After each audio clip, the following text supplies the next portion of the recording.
In a town in southern Nigeria, in the part of the country I come from and no longer live in, a household sits at the corner of two roads. The compound is enclosed by a concrete fence. The gate is painted blue. One of the younger boys opens it early each morning before most of the household is awake. The older boys have already left for the market. At the back of the house, the youngest girl is lighting the stove. The mother is 46. Her husband is 6 years older. They have 9 living children. 3 now live outside Nigeria, and all 3 send money home. The mother knows what is happening across the household. She knows which child is doing well at school and which one is being beaten by a teacher who has not received a salary in 3 months. She knows which bills can wait, which relative will need help next, and which child is likely to become useful to the household first. She is already considering a marriage between one of the older daughters and a family across town that owns a petrol station. She understands what such a marriage could produce in money, access, obligation, and future assistance. Her husband keeps the books for the family business. She keeps the larger arithmetic. The household I have described is a composite. No single family is being portrayed. Its details come from patterns repeated across many real households in southern Nigeria. Seen plainly, the household begins to resemble an enterprise.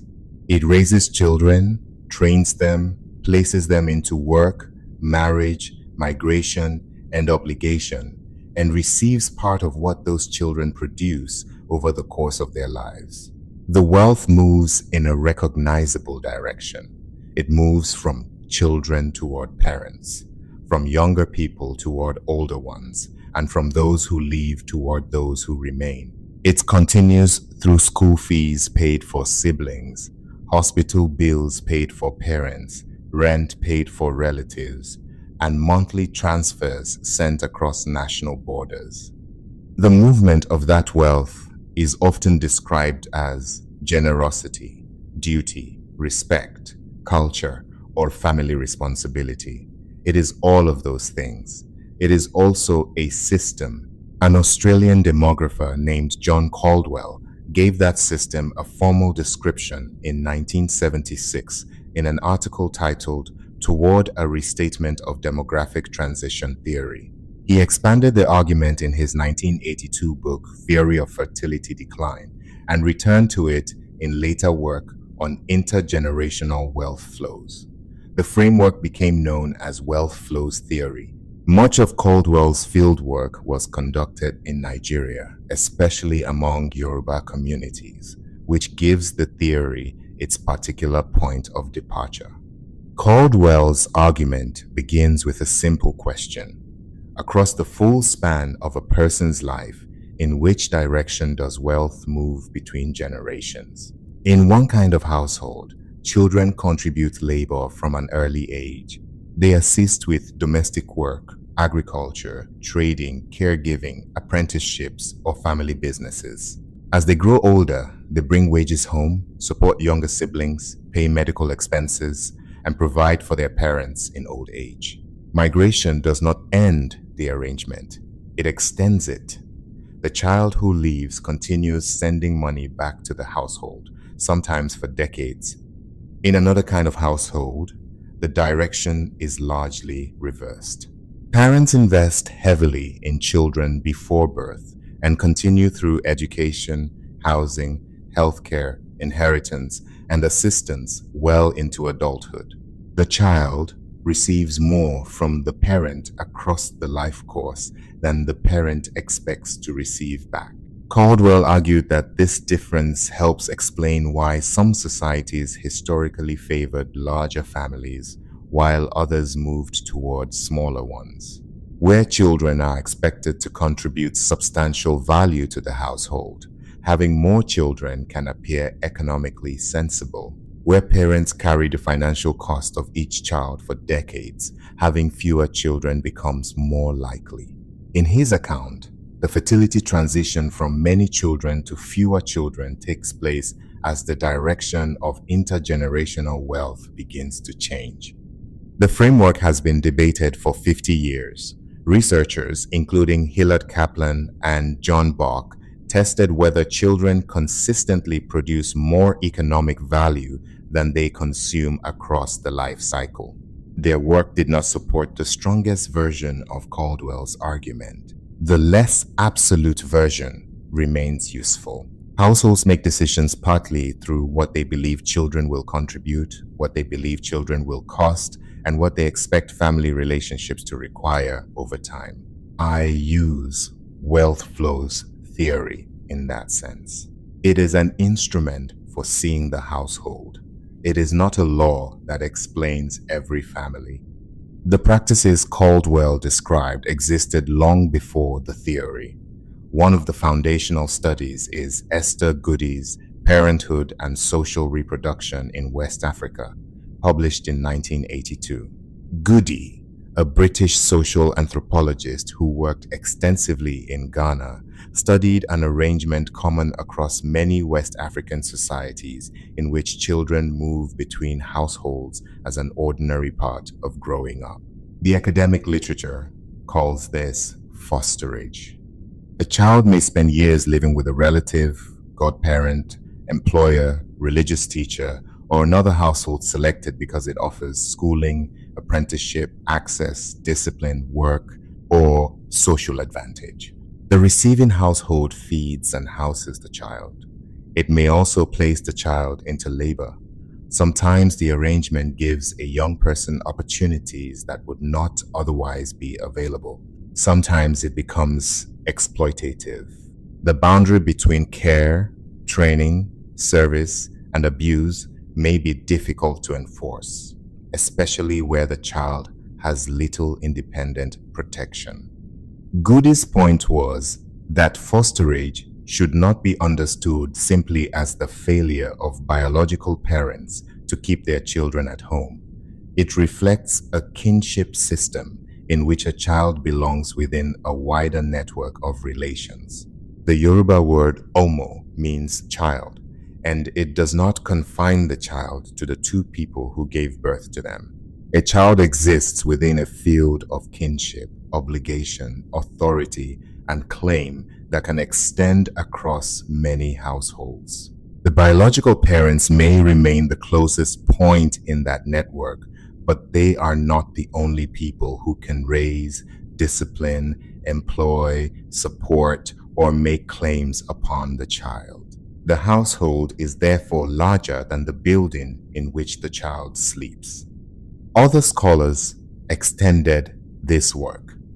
Uche Isiugo Abanihe wrote extensively on child fosterage in Nigeria during the 1980s and 1990s. Erdmute Alber has examined how fosterage continues to change in Benin under urbanization, schooling, migration, and cash economies. The scholarship is extensive. What I am doing here is following the same system into the diaspora, where the child may leave the household physically while remaining inside its structure. The economic contribution of children is measurable. Nigeria conducted a national child labor survey in 2022 with the International Labour Organization and the Federal Ministry of Labor and Employment. The full report was launched in Abuja in April 2024. The survey covered more than 16,000 households and provides one of the most detailed recent accounts of how Nigerian children divide their time between education, domestic work, and income-producing labor. Children between 5 and 17 make up a large share of Nigeria's population. Among children between 5 and 14, more than 1/3 combine schooling with work. Among those between 15 and 17, a significant share work without attending school. These figures include many different kinds of activity. Some children work within family farms, shops, homes, and businesses. Others sell goods, perform domestic labor, enter apprenticeships, or take on paid work outside the household. The global numbers are larger. In June 2025, the International Labour Organization and UNICEF released estimates for child labor during the 2024 measurement period. They counted approximately 138 million children in child labor worldwide. 54 million were engaged in work classified as hazardous. Sub-Saharan Africa accounted for approximately 87 million of the total. Most child labor occurred in agriculture. The remainder was distributed across services, domestic work, street vending, and industry. The country rates vary, but the larger pattern is clear. Across many poorer countries, the labor of children remains part of the economic organization of the household. These numbers record hardship. They also record function. They show what households require children to do when survival has been pushed inward onto the family itself. Once children migrate, the direction of wealth does not disappear. It crosses borders. The World Bank estimated that remittances to low and middle income countries reached approximately $685 billion in 2024. That amount exceeded foreign direct investment and official development assistance to those countries combined. These transfers move privately, household to household. They are wages earned in one economy and used to sustain another. India received the largest amount in 2024, followed by Mexico, China, the Philippines, and Pakistan. Sub-Saharan Africa received tens of billions of dollars, with Nigeria receiving a substantial share of the regional total. These are not abstract financial flows. They are rent, school fees, funeral expenses, hospital bills, building projects, food, debt payments, and money sent because a phone rang and someone said there was an emergency. The person who migrated may describe the money as theirs. The household may understand it as shared income. Both understandings can exist at the same time. The direction established inside the household becomes a direction across the Atlantic, the Sahara, the Mediterranean, and every other route through which people leave poorer economies for wealthier ones. The Filipino case has been studied closely.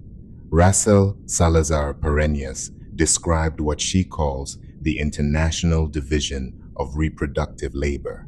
Filipino women leave their own children to work as domestic workers, caregivers, and nannies in wealthier households abroad.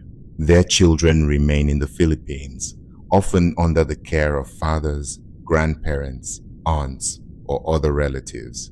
One woman raises the children of another household so that she can support the children she has left behind. The labor moves outward. The wages move back. The emotional and practical work of the household is redistributed across borders. This arrangement is now built into large parts of the global economy. South Africa has given the burden a widely recognized name, black tax. The term refers to the financial responsibility carried by upwardly mobile black people who support parents, siblings, children, and extended relatives through their salaries. The language has traveled beyond South Africa because the condition has traveled too. It appears across African diasporas in Britain, the United States, Canada, and elsewhere. The obligation can be described as burden, reciprocity, survival, duty, love, or Ubuntu. Those descriptions are not mutually exclusive. The same payment can be made willingly and still be exhausting. It can sustain a family and delay the life of the person sending it. It can be necessary and unfair at once. Nedra Glover Tawwab has become one of the most visible popular writers addressing boundaries, family conflict, and the experience of becoming the person expected to interrupt inherited patterns. Her books reached a large Anglophone audience because many people were ready to hear the condition named 8. The demographic and ethnographic literature had documented versions of the structure decades earlier. What changed was the size of the public conversation. The household did not invent the economic pressures it now carries, it absorbed them. Over the past century and a half, states, colonial administrations, employers, and global markets have repeatedly transferred the cost of sustaining workers onto households. Colonial wage systems often paid African workers less than the full cost of maintaining a household and raising the next generation. The family supplied the food, care, housing, child rearing, and unpaid labor that the wage did not cover. The economy depended on workers. It did not fully pay for the conditions required to produce them. The household covered the difference. Structural adjustment repeated that transfer in another form. In 1986, Nigeria adopted a structural adjustment program under General Ibrahim Babangida, shaped through negotiations with the International Monetary Fund and the World Bank. The naira was devalued, public sector employment contracted, subsidies were removed, spending on schools, hospitals, and other public services was reduced or reorganized. Comparable programs appeared across much of sub-Saharan Africa during the same period. When public systems withdrew, households took on more. Schooling became a private bill. Healthcare became a family emergency. Unemployment became a sibling's responsibility. Old age became the obligation of whichever child earned the most. The household expanded to carry what institutions had put down. Migration became one response. The global wage gap made it rational. A Nigerian nurse can earn many times more in Britain or the United States than in Nigeria. A Filipino domestic worker in Hong Kong can earn far more than the same worker in Manila. A Mexican construction worker in Texas can earn several times what comparable work might pay in southern Mexico. These wage differences shape household planning. A family may invest in the migration of one member because that person's income abroad can sustain several people at home. The billions sent in remittances each year are the result. The household is the smallest unit in this global arrangement. It is also where the arrangement becomes intimate. The world economy appears there as a school bill, a phone call, a visa application, a marriage plan, a hospital payment, or the expectation that one child must carry everyone else. The comparison is a household in which wealth moves mainly downward. In a middle-class household in a wealthier country, parents may begin spending on a child before birth. They pay for healthcare, childcare, food, schooling, extracurricular activities, university, housing, and sometimes financial support far into adulthood.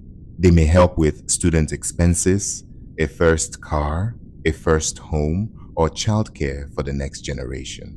In this arrangement, the child is expected to receive investment for many years before becoming fully independent.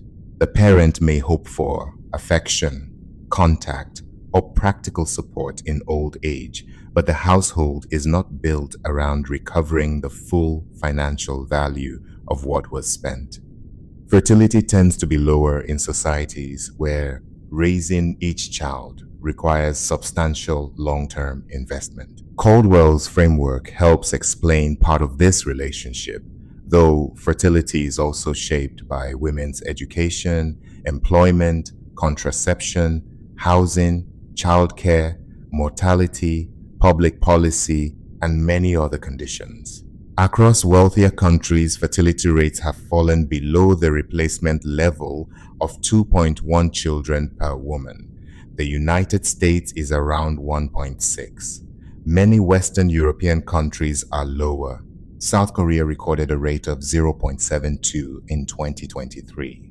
These figures reflect societies in which children are expensive to raise, adulthood is delayed, Housing is difficult to secure, and parents are expected to invest heavily in a small number of children.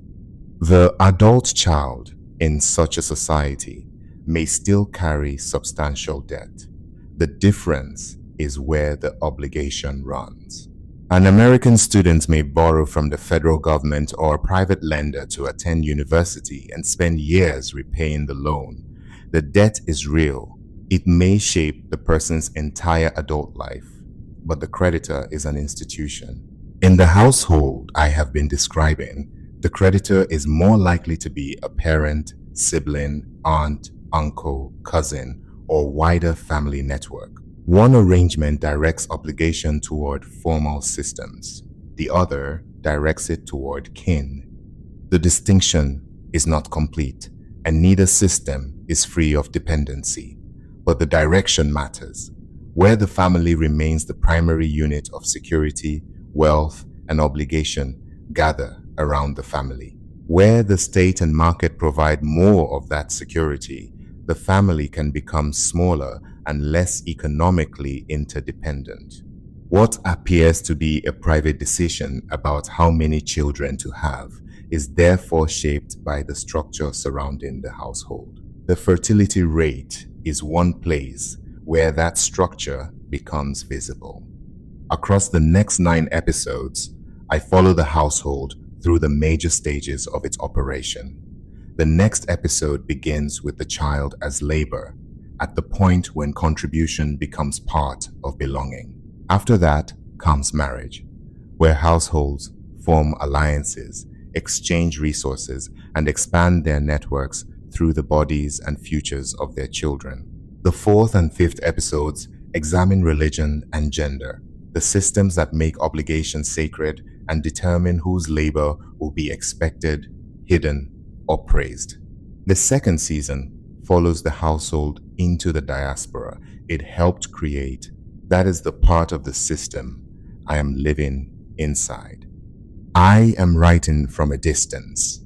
I am far enough from the household to see its structure more clearly, and close enough to know what the monthly transfer costs. I know the call that comes at the wrong hour. I know how quickly a request becomes an emergency once it crosses the wire. I know the question about when I am coming home, and the answer I have given for years. Knowing the answer will not prevent the question from returning. Distance has not removed me from the household. It has made some of its operations easier to see. I am making this for the person who has also left and still feels the system moving through their life. A person who may need to hear the structure named privately without first defending their family, their culture, their love, or themselves. The recognition does not require hatred, it requires language. The household did not create the world in which it operates. It adapted to that world. It became a system for distributing care, labor, survival, debt, authority, and hope under conditions that repeatedly left those responsibilities to the family. Across the rest of this series, I will document how that system works, what it asks of the people inside it, and what happens when one of those people leaves without ever fully being released. One episode at a time, until the system has been described clearly enough that someone living inside it can recognize its shape. End of episode 1. The Household as Enterprise. From Born Ode. 10 Notes from Abroad.